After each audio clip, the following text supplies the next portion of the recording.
Elections టైంలో ఏవైతే ఎలక్షన్లో నిల్చున్న పార్టీలు ఒక పేపర్ అంటే ఒక పాంప్లెట్లో ఉన్న మేనిఫెస్టోస్ అంటే హామీలు ఆ పార్టీకి సంబంధించిన హామీలను పట్టుకొని వీధి వీధి తిరిగి అంటే ప్రజల దగ్గరికి వెళ్ళి ఆ మేనిఫెస్టోలో ఉన్న హామీల లిస్టులను చదివి ఆ హామీలు ప్రజలకు నచ్చితేనే ఓటు వెయ్యండి అని చెప్పేసి అడుగుతూ ఉంటారు.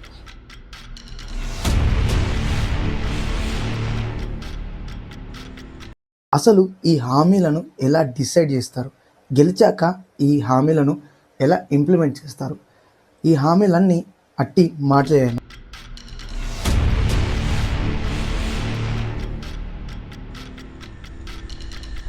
ఈ వీడియోలో పూర్తిగా తెలుసుకుందాం. హాయ్, నా పేరు అరుణ్ కుమార్. మీరు చూస్తున్నారు అరుణ్ టాక్స్. ఈ వీడియో ఎవరిని ఉద్దేశించింది కాదు, కేవలం ప్రజల్లో చైతన్యం మరియు ఆలోచన పెంచడానికి మాత్రమే. ఈ వీడియోను పూర్తిగా చూసి మీ అభిప్రాయాన్ని కామెంట్ బాక్స్లో కామెంట్ చేయండి. హామీలు అనేవి మంచివా చెడ్డవా అని అంటే హామీలు అనేవి మంచివి కాదు, చెడ్డవి కాదు. ఎలా అంటే ఒక నైఫ్, హామీలు అనేవి కత్తి లాంటివి. అవి మనం కరెక్ట్గా యూజ్ చేస్తే మంచి జరుగుతుంది, చెడుగా యూజ్ చేస్తే చెడు జరుగుతుంది. ఈ హామీలను ఎలా డిసైడ్ చేస్తారో తెలుసుకుందాం. సో ఏవైతే పార్టీస్ ఉన్నాయో ఎలక్షన్లో నిల్చున్న parties like BJP and Telangana రాష్ట్ర సమితి, కాంగ్రెస్ పార్టీ, ఇలాంటి పార్టీలలో వర్క్ చేసే వర్కర్స్ ఎవరైతే ఉన్నారో వాళ్ళు విలేజెస్లోకి లేదా సిటీస్, పట్టణాల్లోకి వెళ్ళి అక్కడున్న ప్రజలను అడుగుతారు.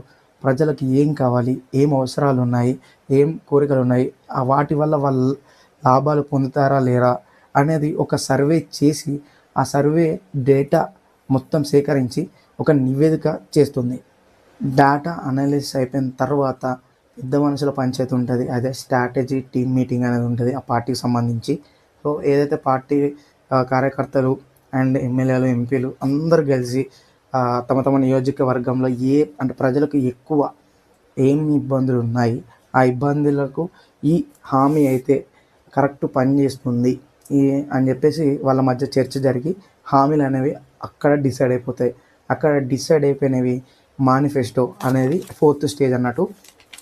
ఒక మేనిఫెస్టో అంటే కొన్ని హామీలను, అన్ని హామీలు అంటే అన్నీ అనుకుంటారు కానీ ఒక్క 4-5 లైక్ ఇప్పుడు నిరుద్యోగులకు ఉద్యోగాలను కల్పించడానికి ఒక హామీ అని అనుకుందాం. లేదంటే రైతులు ఎవరైతే ఉన్నారో వాళ్ళకు కరెంటు సమస్య చాలా ఉండేది అప్పుడు తెలంగాణ రాకముందు.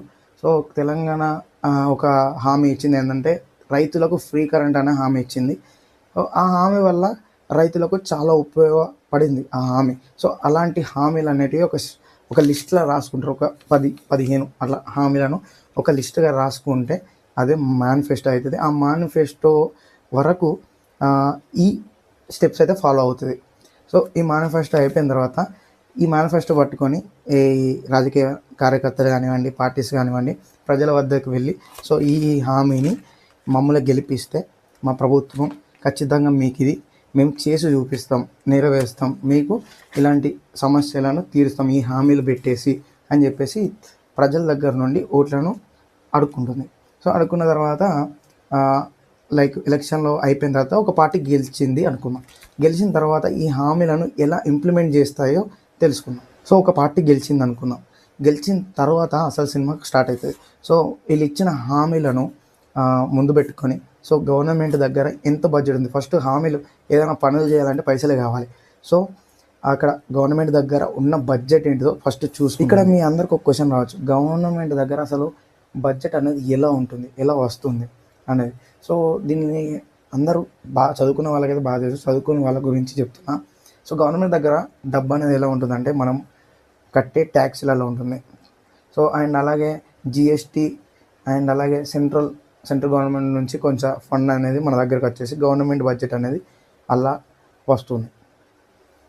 ఆ బడ్జెట్ నుండి ఈ స్కీమ్స్ ఏవైతే ఉన్నాయో ఇప్పుడు లైక్ కళ్యాణ లక్ష్మి అండ్ అలాగే రైతు భరోసా అని చెప్పి స్కీమ్స్ ఉంటాయి. అలాంటి స్కీమ్స్లను అంటే హామీలను ఈ బడ్జెట్ సరిపోతుందా లేదా, ఆ బడ్జెట్ నుంచి ఈ స్కీమ్స్కి మనం ఎంతవరకు తీయచ్చు అని చెప్పేసి చూసుకుంటుంది. ఒకవేళ బడ్జెట్ సరిపోలేదా ఆ ప్రభుత్వం ఏం చేస్తుందంటే లోన్ తీసుకుంటుంది. సో బడ్జెట్ ఉంది, ఈ స్కీమ్స్ కానీ హామీలు కానీ బడ్జెట్ ఉందనుకుందాం.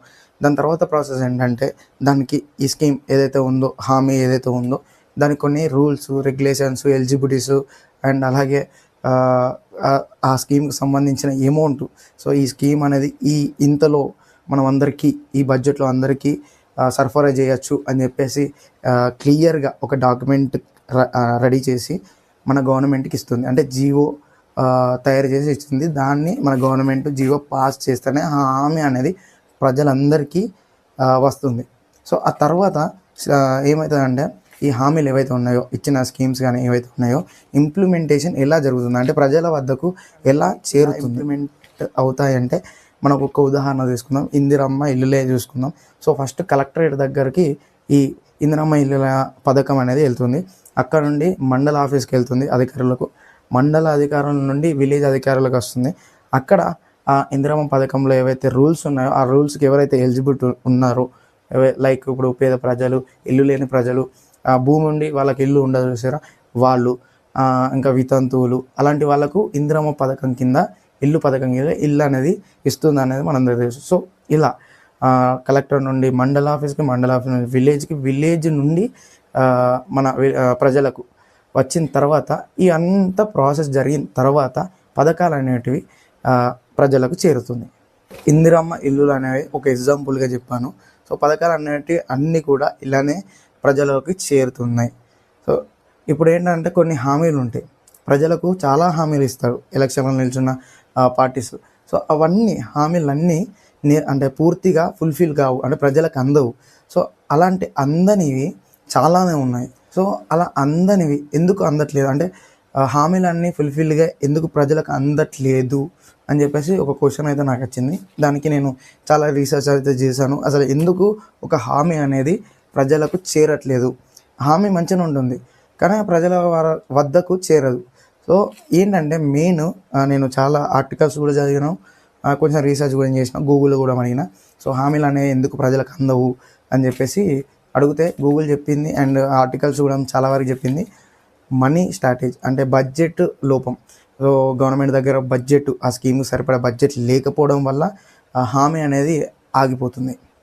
అండ్ అలాగే బడ్జెట్ లేకపోతే ఏ హామీ అయినా ఆగిపోతుంది, ఎందుకంటే పైసలు ఉంటేనే ఇక్కడ పని అవుతాయి కాబట్టి. కానీ ఇంకొన్ని ఏంటంటే కొన్ని హామీలు అంటే ప్రజలకు ఉపయోగపడే హామీలు కొంతమంది పొలిటీషియన్ వల్ల కూడా, అంటే పొలిటికల్ పార్టీల వల్ల కూడా హామీలు అనేవి ఆగిపోతాయని ఒక ఆర్టికల్లో చదివిన. అది చదివిన తర్వాత నిజంగా నేను షాక్లో అయినా. అంటే ఆ హామీ మంచిదే కానీ వీళ్ళు ఏం చేస్తారంటే ఈ హామీ అనేది తప్పు, దీనిలో కొన్ని రూల్స్ అండ్ రెగ్యులేషన్స్ ప్రజలను ఇబ్బంది పెట్టేవి ఉన్నాయని చెప్పేసి పొలిటికల్ ప్రెజర్ పెడతారు, అంటే ఆపోజిట్ కొట్లాడతారు అన్నట్టు. కొట్లాడినప్పుడు ఏమవుతుందంటే ఆ హామీలో ఉన్న రూల్స్ రెగ్యులేషన్స్ అన్నీ మళ్ళీ మార్చాల్సి వస్తుంది, మళ్ళీ ఫస్ట్ కాల్చి వెళ్ళి ప్రాసెస్ అనేది చేయాల్సి వస్తుంది. కాబట్టి సో హామీలు అనేటివి ఆగిపోతాయి. అండ్ ఇంకొకటి ఏంటంటే కొన్ని కోర్టులో కేసెస్ ఉంటాయి కొన్ని హామీల మీద, ప్రజలు ఇవైతే ఈ ప్రజలకు అందట్లేదు. లైక్ ఇప్పుడు మనం రీసెంట్గా చూసినాం ఏంటంటే రైతు బంధువుల మనకు అన్ని పొలాలు ఉన్న, అంటే భూములు ఉన్న వాళ్ళకే ఎక్కువ భూములు ఉన్న వాళ్ళకు పోతుందని చెప్పేసి కొన్ని కేసులు వేయడం జరిగింది మన ప్రజలు. సో దానివల్ల కూడా కొంతవరకు అంటే ఆ స్కీమ్ ఆగలేదు కానీ అలాంటి వాటి వల్ల కూడా కొన్ని కేసెస్ హామీలు ఆపిందని చెప్పేసి కొన్ని ఆర్టికల్స్లో చదివిన.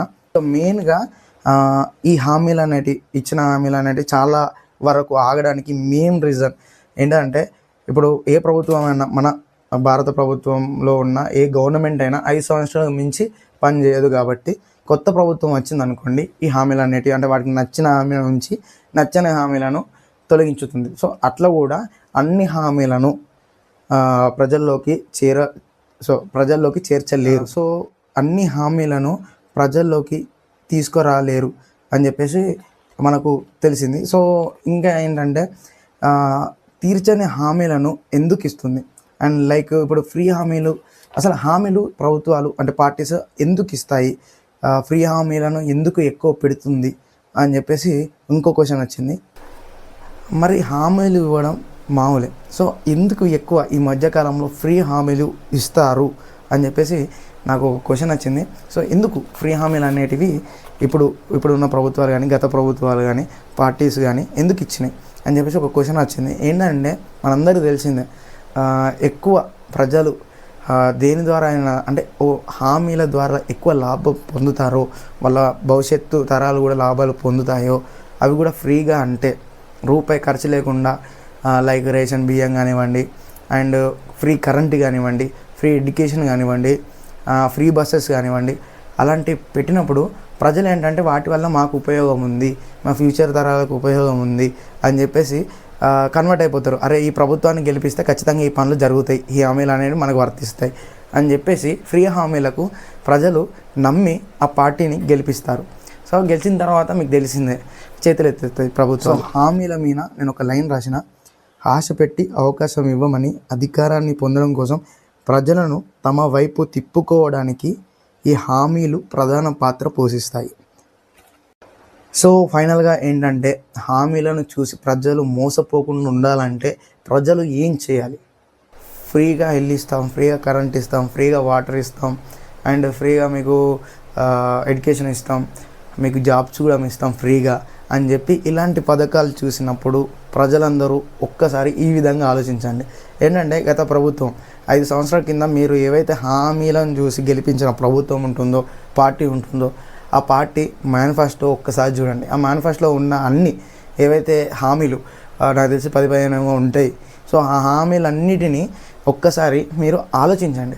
ఏంటి ఫస్ట్ హామీ ఇది, సో ఇది మనకు అందిందా, అంటే మనం పొందినామా లేదా, ఒకసారి రైట్ రాంగ్ చేసుకోండి. సో ఏంటి ఇప్పుడు లైక్ కొన్ని ఉన్నాయి మనకు రాని, నిరుద్యోగ భృతి కావచ్చు, ఇంటింటికి ఆడపిల్లలకు 2500 ఇస్తామని చెప్పేసి ఇప్పుడు గత ప్రభుత్వం చెప్పింది, మన కాంగ్రెస్ ప్రభుత్వం కూడా చెప్పింది, ఇవ్వలేదు.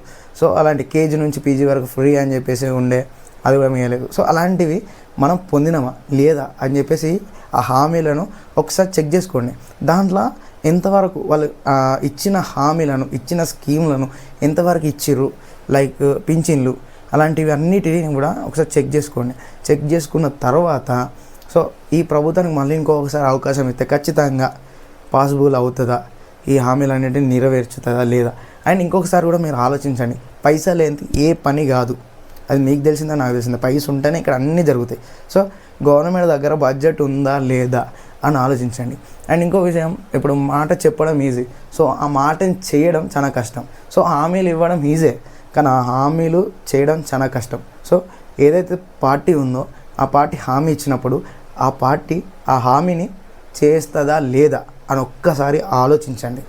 సో ఇలా ఆలోచించిన తర్వాత ఒక్కసారి మిమ్మల్ని మీరు క్వశ్చన్ చేసుకోండి. ఏంటంటే స్పీచ్లు చూస్తాను కొన్ని, లైక్ పార్టీస్ స్పీచెస్ ఉంటాయి ఎలక్షన్ ముందు, కొంచెం ఎమోషనల్గా స్పీచెస్ ఉంటాయి. సో వాటిని చూసి కొంత స్టేటస్ కూడా పెడతారు, చాలామంది ఉన్నారు, నేను కూడా పెట్టిన. సో అలాంటి స్పీచ్లు చూసి మోసపోకండి. ఎవరైనా మీ దగ్గరికి వచ్చి నేను ఈ హామీని నెరవేరుస్తా అంటే మీరు ఒక క్వశ్చన్ చేయండి వాళ్ళని, ఒక క్వశ్చన్. సో ఈ హామీ చేయడానికి ఇప్పుడు ప్రభుత్వం దగ్గర బడ్జెట్ ఉందా, ఎంత బడ్జెట్ ఉంది, ఈ హామీకి ఎంత బడ్జెట్ అవుతుంది అని చెప్పేసి ఒక్కసారి క్వశ్చన్ చేయండి. ఆ క్వశ్చన్కి ఆయన ఏ ఆన్సర్ చెప్తాడో మీరు ఒకవేళ అడిగితే కామెంట్ బాక్స్లో ఖచ్చితంగా కామెంట్ చేయండి. సో ఈ వీడియోలో నేను చెప్పాలనుకున్నది, హామీలు అనేటివి ఎలా డిసైడ్ చేస్తారు, హామీలు అనేటివి ఉట్టి మాటలేనా లేదంటే ఖచ్చితంగా చేతల్లో చేసి చూపిస్తారా, ఇంకా హామీలు అనేటివి ఏ విధంగా ఇంప్లిమెంటేషన్ అవుతాయి, ప్రజలకు ఎలా చేరువవుతాయి అని చెప్పేసి ఈ వీడియోలో నేను అనుకుంటున్నాను. సో ఖచ్చితంగా ఈ పూర్తి వీడియోని చూసిన తర్వాత మీకేమనిపించిందో ఖచ్చితంగా మీ అభిప్రాయాన్ని కామెంట్ బాక్స్లో కామెంట్ చేయండి. ఈ వీడియో చాలా ఉపయోగకరమైన వీడియో, 10 మందికి షేర్ చేయండి. అలాగే మన ఛానల్ సబ్స్క్రైబ్ చేసుకోండి. నా పేరు అరుణ్ కుమార్. జై హింద్.